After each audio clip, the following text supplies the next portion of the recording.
Hello, everyone, and welcome to ACE Update Interaction on interior design and decor trends. Behind every well known home, the magic of interior design beacons. In cities and suburbs, where space itself is an issue, having a chaar diwari with roof itself is a privilege. Interior design defines the space. Interior design defines the aesthetics of a space, but what it also does in an invisible way is it sketches the personality of the individuals who reside in the space. So, it's no wonder that the connoisseurs of good design give it a serious thought. It is the very reason why noblemen, kings, monarchs employed specialists to design not only their manors and palaces, but also its interiors. Today, even science acknowledges the fact that design and different elements of design, like light, colors, for example, influence human behavior. Interior design also creates a sense of timelessness and also defines it. The interiors of heritage structures, for example, takes you back in time, and likewise, contemporary interiors remind you of the existing timeline. Today, we have all assembled here to understand the interior design and decor trends in a much better way. And to be able to do it, we have with us today Mr. Alad Gore, Managing Partner, Beyond Design Architects, Geeta Ramanan, CEO and co-founder, Design Cafe, and Pramod Jaiswal, founding partner and principal architect, Between Spaces. We are going to begin with the panel discussion right away. So let me just put my first question to Mr. Alad Gore. Sir, you have designed so many office spaces. So if you had to forecast a trend in design and decor of Indian workspaces, how would you explain it? Coming back to your question, there are a lot of trends now happening in the office industry.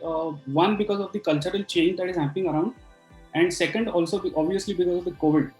Uh, I'll just say a few of them. So first change is uh, moving from a main hub concept to a satellite office concept. When I say this, we've seen a lot of offices and a lot of organizations setting up these massive office buildings which are 1 million square feet or 2 million square feet campuses, or maybe a smaller version which is like 300,000 square feet and all that. Now we are moving a little beyond that, or rather we are diversifying into a different school of thought, saying that okay, in a scenario like COVID, this kind of arrangement doesn't work. So let's rather have a main hub and satellite offices. So rather than having say 5 lakh people, 5 lakh square feet, and say 50,000 people working under one roof, let's have a smaller office which is say about a 3 lakh square feet building, and then smaller offices spread across the city where people can go work from there. It is more like a satellite office for people who are spread all across the city, so they don't have to go to one central place. That's one change that we are seeing. The second change is also in terms of the investment from the client. So a lot of clients are now preferring to invest in capex rather than opex. Now, when I say that, sorry, it's the other way. So they are rather, investing in opex rather than capex. Now, when I say that, suppose a client wants to do a 50,000 square feet office, it is obviously going to, cost him around 10 to 15 crores.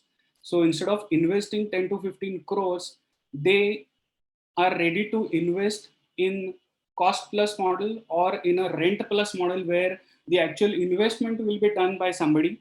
They will do the entire office setup, give it back to this company, and then they will take it forward. So rather than having to pay a 5 lakh rupee rent per month, they are happy to pay a 7 lakh rupee rent per month, but not invest say 10 to 15 crores on day one.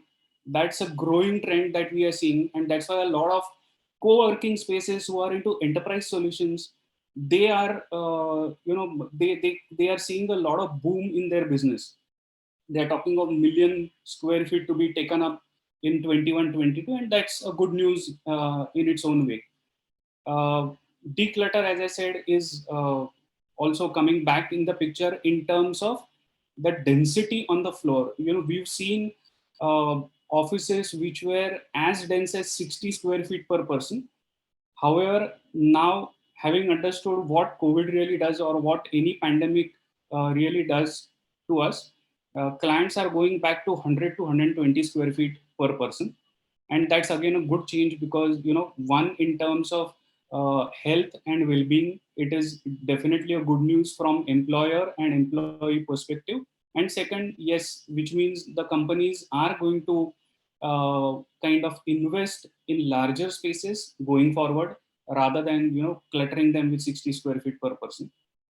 And the fifth one is agile nature of working. So uh, while we've understood that work from home is not going to be a permanent solution, we've also understood that yes, it does work to a certain extent.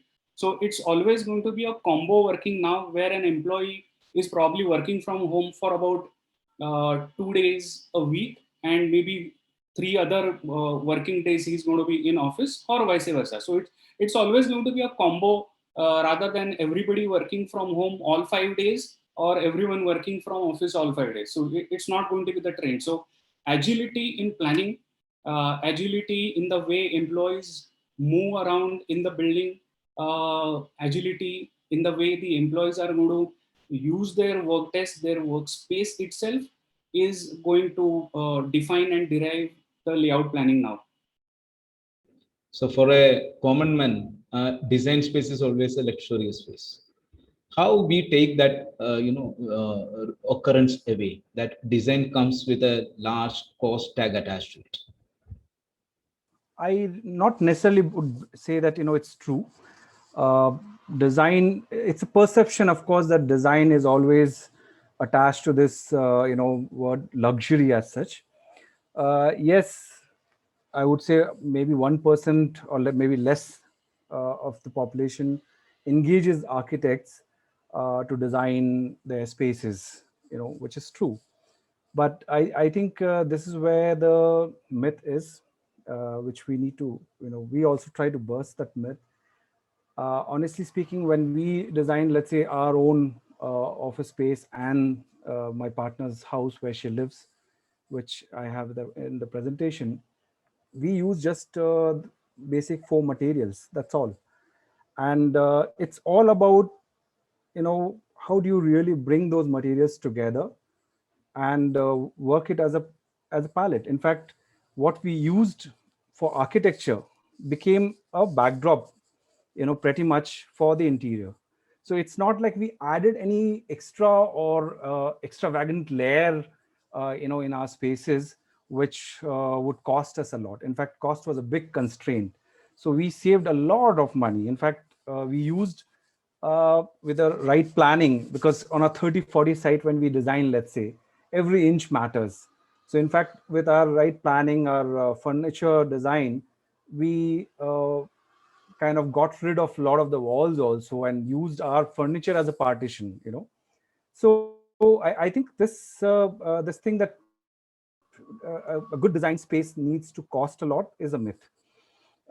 Provided, of course, you need to pay the architect for sure, because it's it's a lot of hard work to think, properly, that how do you really optimize space, how do we really cut down the cost.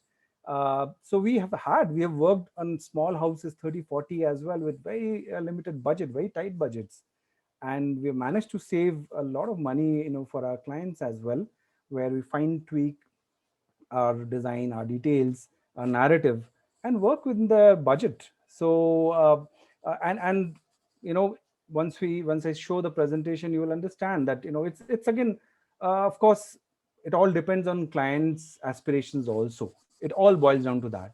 So, let's say my partner Divya, my business partner, she is one person like who believes in very minimal living. It's not like she wants to indulge into too many things which she feels it's not required really. So why really keep it in your space?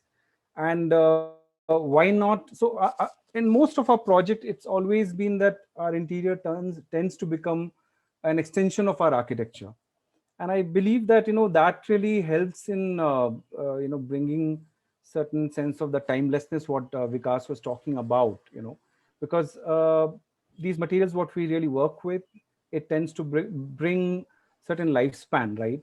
And something which really lasts longer always has this sense of timelessness. It comes to it. Do you feel it's a dynamic parameter, or does it the wisdom lie in See, planning efficiently to avoid cost escalations? absolutely, because we have had situations where, let's say, client has budget, but either they are not very really forthcoming with what they are looking forward. They keep things very open ended.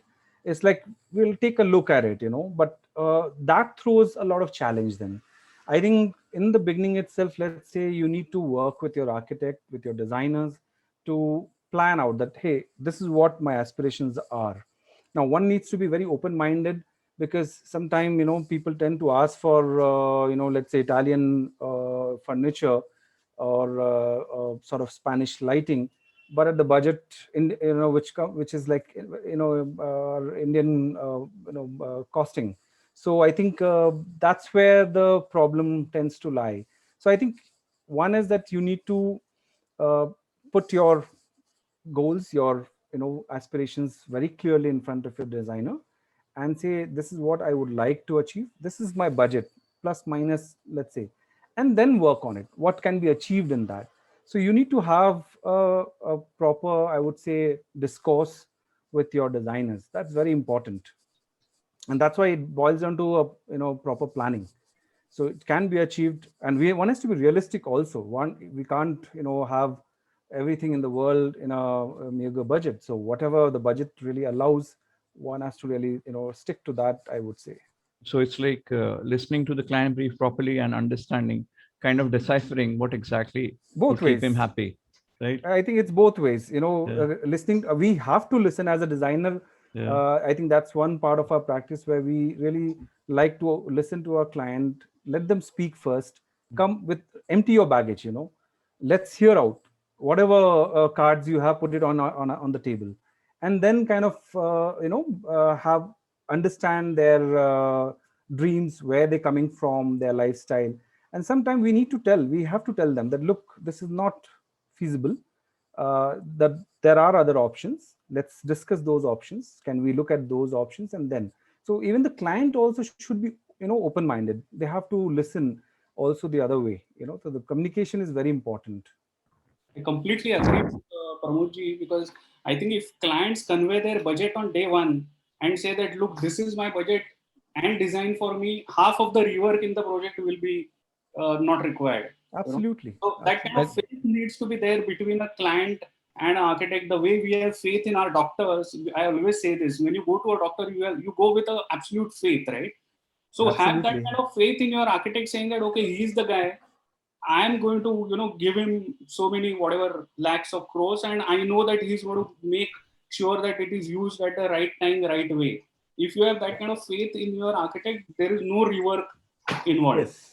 I Yes. think I would like Absolutely. to, hear from Miss Geeta as well, because she had clearly mentioned that she likes to provide affordable solutions. So, uh, how big a challenge is that? People have their needs and wants when it comes to getting their interiors done. They want it to be stylish. They want it to be ostentatious, and at the same time, they're pretty, like, what should I say? There are no terms, like they're pretty budgeted in a way. Budgeted. So how does it work? How easy or difficult is that? Okay, so we had a slightly different journey from architect Alhadia and architect Jaiswal. Um, so both my partner and I, we ran a design firm, architecture and interior design studio for 10 years, where we did projects across the country and really enjoyed ourselves doing it. But one thing we saw was, okay, a couple of things that came together. We realized, A, that we were getting better, for example, at being able to do really good interiors for people with more challenging budgets, but they weren't coming to us anymore. right? So typically with an architecture firm, as you do good projects, you get featured in magazines such as yours, you take part in panel discussions, go and participate in competitions, you start going up. There are customers that come to you from references, and you keep ending up doing higher and higher end projects, right? And that tends to become what you get known for. Similarly, there was this trend where we saw a lot of connectivity coming in, which meant that access was getting simplified, but nobody was taking advantage of it in that way. We ourselves, our palette of possibilities was widening, but the customer set that was coming to us was shortening, right? So all of this came together where in 2015 we shut down our design firm and we opened Design Cafe. Design Cafe was to cater to the aspiring Indian middle class who definitely does not go to an architect or interior designer at all, right? They're not thinking of going to a designer. They instead go to a contractor or a carpenter, but invariably get shortchanged, right? So these are people who have an idea, want a beautiful home, typical first home buyers, have saved anywhere, depending on the city, between 50 lakhs to 1.5 crores, and have bought this first home, most probably on an EMI. And invariably, other than seeing images on Pinterest and Google and Behance and magazines, you're not able to translate that because it is almost impossible to know what is going into every single material of every single unit in every single room. So the idea was, could you actually standardize our knowledge across 15 years, codify it into a technology platform, and allow this class of society to get interiors designed, but because we manufacture it, we're able to provide it at a very challenging cost. So that's how we have actually approached the solution. And it has been a wonderful journey for almost 6 years now. But I will admit that, unlike my esteemed colleagues here, because we are actually going with a many to one solution, we are able to approach the whole aspect of design differently. So design here is done centrally, right? And then what we're able to, though it's personalized for each and every home. So we've done more than 10,000 homes in the last 6 years. And there are no two homes that are alike. But that's because design is so beautifully, based on the formula of, it's just exponential mathematics, right? Based on the number of variables you have, there are that many options that you can create. After having discussed, after having made those wonderful points about, the costing, one thing which I was wanting to know is, when it comes to interior design and decor trends, like, do you think it is brand driven or driven by brands, or is it like something else? After all, like, see, the power of brands cannot be ignored. So the trends that we see in interiors, how does one go about defining it? Like, how does that entire process unravel? See, what I've noticed in last 11 years of our own practice is that irrespective of the size of clientele, or the budget of the client, people come, and it's unfortunately, this is a era of Instagram and Pinterest. They all collect, which to some extent I say it's okay, because they have aspirations, they are able to connect to certain imagery, but it of course throws a lot of challenge on designers, because you need to sort of get them out of this baggage also what they carry. Now people have become brand conscious as well. I'm talking about people are aware, even if let's say middle class section or upper class with good budget, they are brand conscious. They know about lights for floss or Foscarani or Minotti, and all these kind of brands, and especially bathroom accessories and sanitary fittings, very particular now people are, but when it comes to furniture and all, I've seen, sometime what happens is people, they like these lovely Italian furnitures, very neatly made and done, but since the budget doesn't allow, to buy them, so they always look for customization, like Vikas what you pointed out, that customization, right? So there's always, they come with this photographs, can we do something like this, so now a lot of the companies in India, I've noticed that they are customizing a lot of these branded, furniture in their workshops and all. So yeah, you know, as much as people are brand conscious, it all boils down to budget as well. When it comes to that, so there are people who indulges, into really kind of big brands and big names, and they spend a lot of money. A good client with let's say upper class client background, but even in the middle class family also, I've seen, they at least their choices and selection of furniture, it's not like what is available in care market, or in any of the shops. So yeah, you know one is getting very brand conscious, I would say.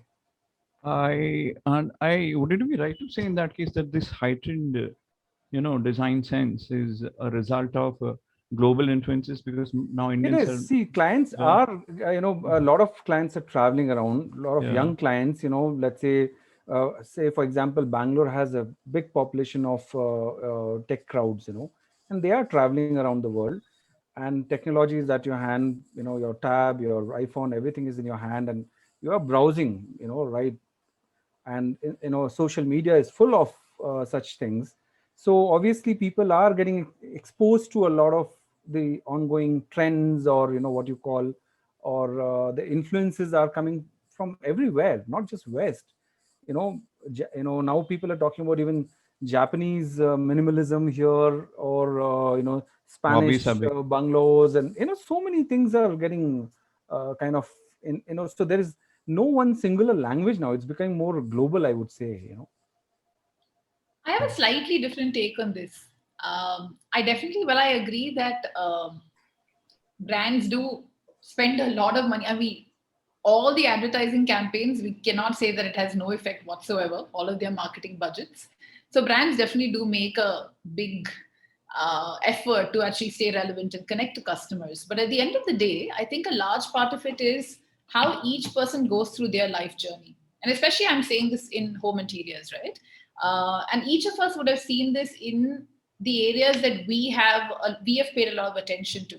So whether, for example, you're a reader and you started out with a certain genre of books, and as you got passionate in literature, you refined your taste and kept looking out for better authors, and then you found your niche. Typically you find, a genre that you like, and you kind of tend to, you go back to that and you become more evolved in that.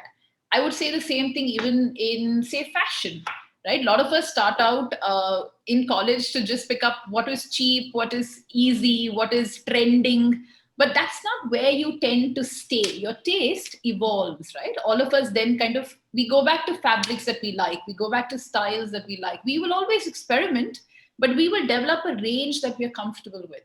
I think home, especially in home interiors and in design, it is something very similar like that. See, a first home buyer, his taste is still evolving, right? He has the nostalgia of his childhood home. They have their fond memories of their parents' home, and they'll have some parts of, oh, I love this in, my neighbor's home, or a hotel I went to, a place I visited, and an Instagram photo. But beyond that, you need to live in a house and feel what a home can do for you, which in the beautiful spaces that architects create, you actually have a feeling in a home. And with 1 year of us living in a COVID pandemic and being at home, all of us now know what it means to stay at home, to live, work, play, eat at home, right? And that connection from a home then tells you that there are some materials that make you feel warmer. There are colors that actually are more restful, and there are some colors that actually put you in the mood to work. And as this sensibility, this design sensibility evolves, then, I mean, you could have brands with the biggest budgets, but if your taste is developed to, a warm Indian kind of tone, even living in a, you might have the fanciest new age Italian kitchen, but you will have your Indian touches there. You will have your lovely the vessels that you grew up with. You will cook in that manner. So it comes, I think design sensibilities evolve, and therefore brands, as much as brands have a role to play, it depends on where the person is in their own journey. Like when it comes to design sense of Indians, like how much of it is still driven by by the Indian tradition? Like it is, as I see it, it is getting more and more contemporary. And if I walk into office space in Mumbai or in San Francisco, it looks more or less, Same. A lot of similarities have come into place. You're right that the spaces are, the design is becoming very contemporary in nature. Everybody, like I said, that people are traveling all over the place, and even for example, this office, the last one which I showed, Shimera, the client was very happy because suddenly she said, hey, you know what, after doing this office, the kind of response we are getting from our foreign clients like Singapore clients and all is really huge. They are really appreciating the our office space. It looks very vibrant. So their earlier office was very typical software office, which used to be like 10, 15 years ago, cubicles, partitions, and veneer partitions, and some colors here there, that's about it. But things have changed, things have evolved. It needs to be evolved. We have to see the pulse of the generation, of course.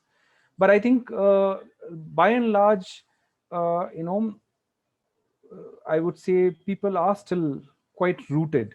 They come up with a lot of these images. They say, hey, I like this. And a lot of time they are not able to communicate with us. Why do they like it? So that's when we probe them, we question and we ask them, what exactly do you like about it? And is it the global factor? Is it the cool quotient? Or do you really think that you're very comfortable with this sort of a narrative, or the language, or the color, or the material texture? What is it? So once we probe, then kind of there's a dialogue and we get a lot more clarity.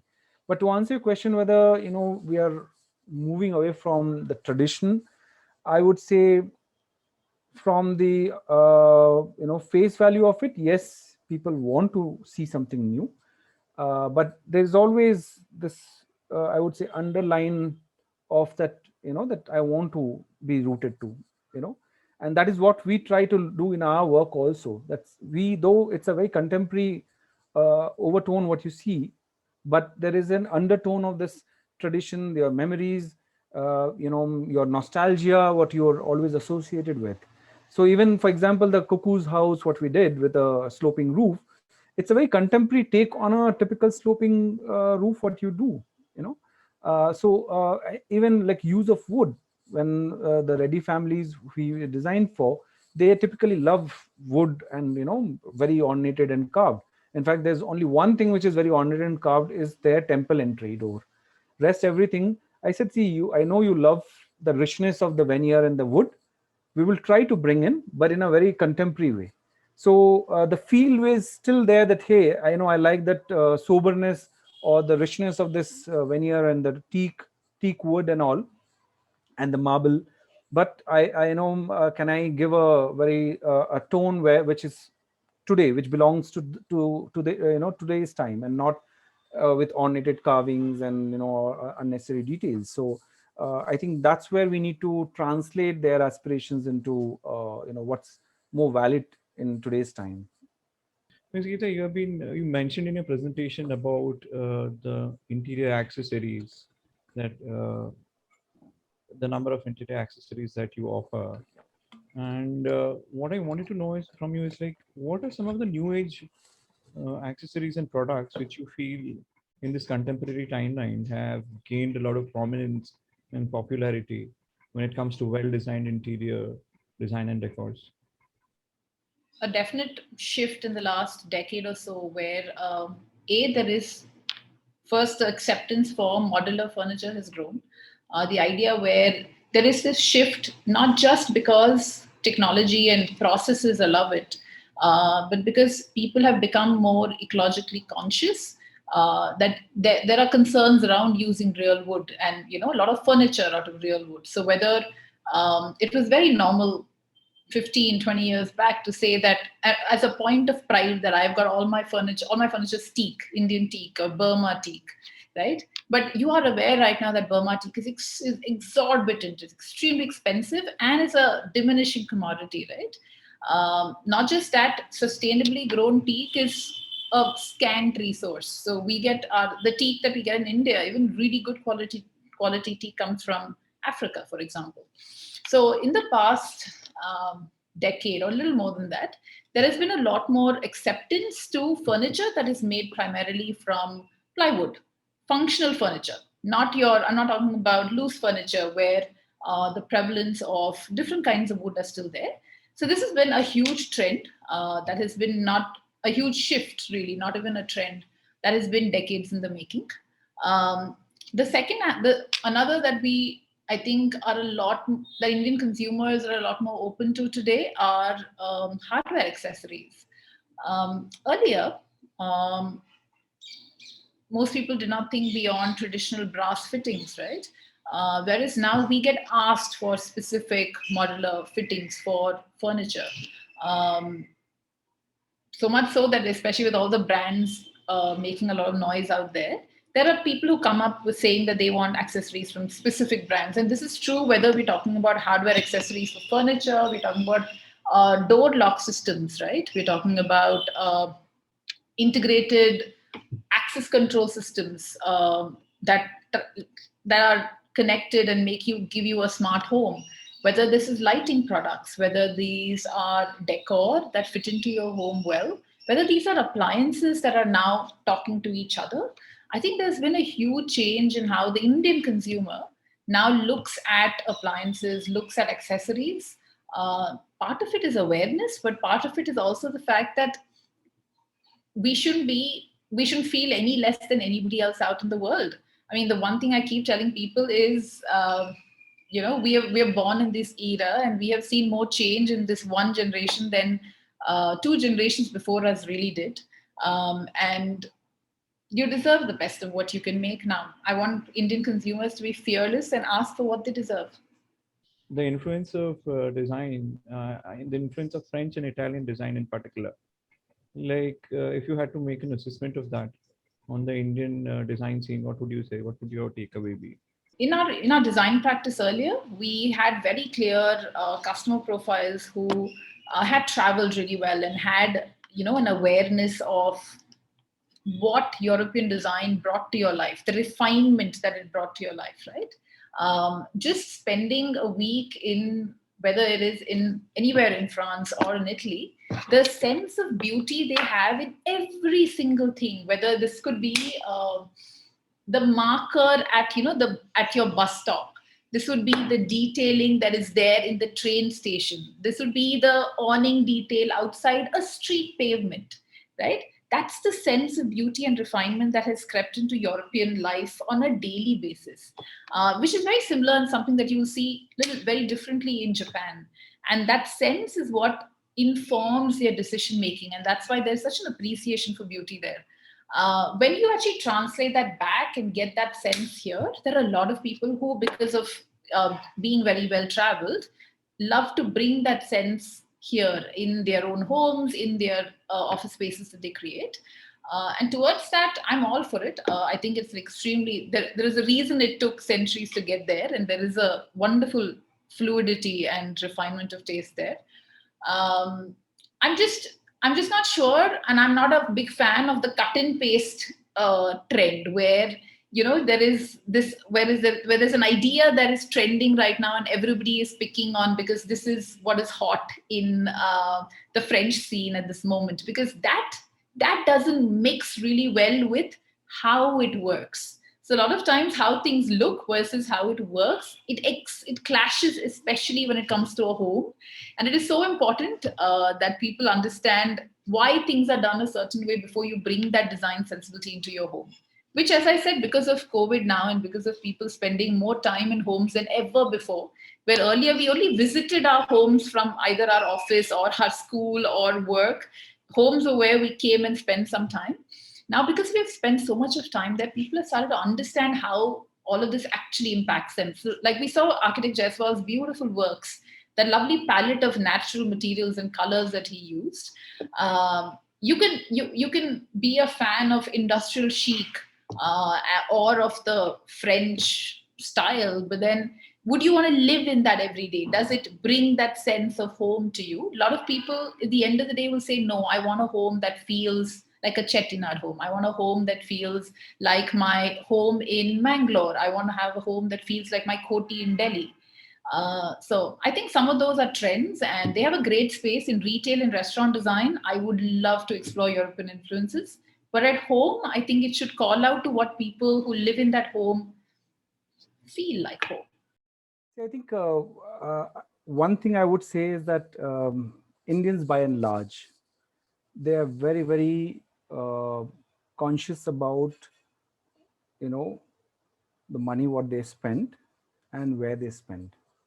So it's not like, if I have had, in fact, I have clients who can really afford, a lot of high end, high valued stuff, but only if they see value in it. That is one thing I've seen. Indians, they're not, Indians by and large don't just buy and hoard things for the sake of, like, hey, this is available today, let's just bring it all. And I think that sensitivity towards consumerism, I would say, is very, very important.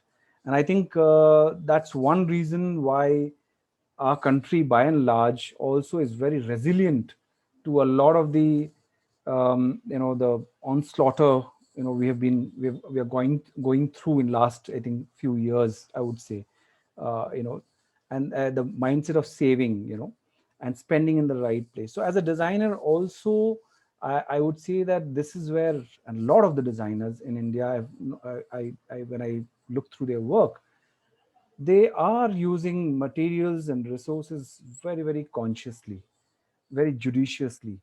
They are not just, kind of spending the resources just because it's available. It's not like, let's try this today, let's try that today, just because it's available, it's easily available and people can afford. I think, of course, affordability is one very important criteria, but even on a large high-end projects also, I've noticed they have been very, very sensitive towards spatial planning as well. It's not like, the spaces are just sort of designed and left, uh, which has no purpose, right? In terms of materials also, I would say that, they are very, very conscious about it. And I think we are a lot more sensitive in terms of how we design, keeping in mind, let's say, the climate in India, and some of the responses of the projects which I've seen architecturally as well as interiors, has always been driven through that process. I think that sensitivity is very important, which I think on a global level one must look at India, definitely. If you have to pick one project which you are extremely proud of. I think the project I'm most proud of is not a project at all. Was was actually codifying all the design knowledge into being then able to launch um, thousands of projects from that. And it comes from this. It comes from the idea that, I truly firmly believe that design should be democratized, that everybody should have access to good design, that somebody who's spending even 1 lakh, that is a hard earned 1 lakh, and he deserves the best value for that. And I feel honored and privileged that I was able to convert a design knowledge and sensibility, which has expanded over time with the wonderful team that we have, into creating really good design solutions for the many. That's the project I'm most proud of. It might sound quite selfish in that sense, but I would say our own office building and my partner's house. The reason being that most important reason is, of course, that it was a point of shift from, to a very specific direction it gave us, that small project. But most importantly, I think it was about the honesty and integrity in the project, because when Divya and I sat, to discuss, we had made few schemes and we kind of, worked on it, and time and again debated, discussed, and we micromanaged, each and every item in the project. In fact, the shutter, the steel perforated shutter, we both went to Care Market and, sourced out from the vendor, got a fabricator to fabricate, sit with us and detail out and fabricate how to slide them and all that thing.